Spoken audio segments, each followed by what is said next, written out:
اگر تمہارے والدین میں سے ایک یا دونوں تمہارے پاس بڑھاپے کی عمر کو پہنچ ہی جائیں، انہیں کبھی اف تک نہ کہنا، دل نہ توڑنا ان کا، چھاتی چوڑی کر کے بات نہ کرنا، ان سے کندھے جھکا کر بات کرنا، ادب سے گفتگو کرنا۔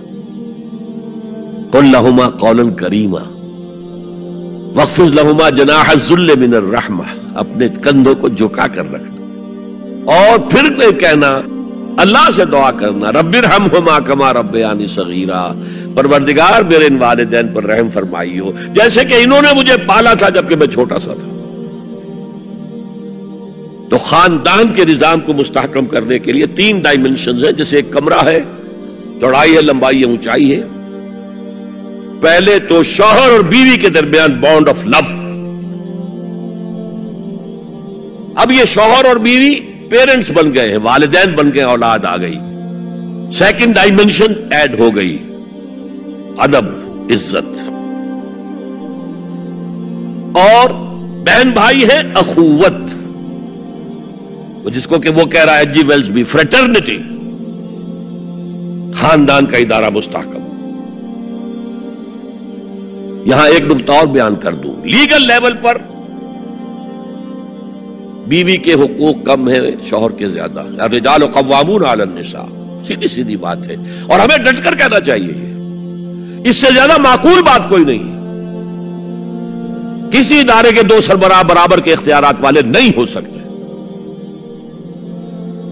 لیکن اخلاقی طور پر جو ماں کا حصہ ہے،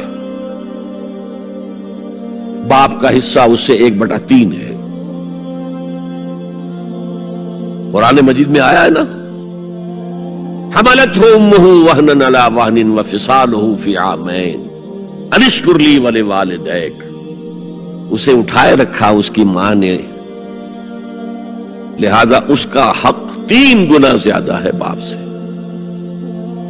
ایک صحابی حضور سے پوچھتے ہیں، حضور میرے حسن سلوک کا اولین مستحق کون ہے؟ فرمایا تمہاری والدہ۔ پھر پوچھا ان کے بعد کون؟ پھر کہا تمہاری والدہ۔ پھر پوچھا ان کے بعد کون؟ پھر کہا تمہاری والدہ۔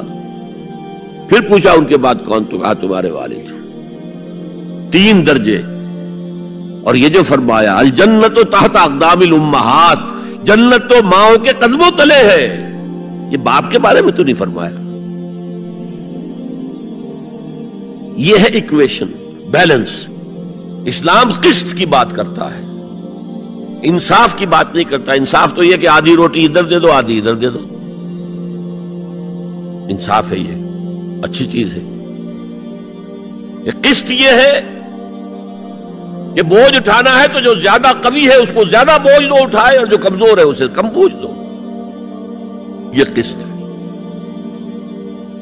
تو اسلام نے عورتوں پر ذمہ داریاں کم رکھی، ان کے اختیارات کم رکھے، لیکن اولاد پر حق ماں کا 3 درجے فائق رکھا۔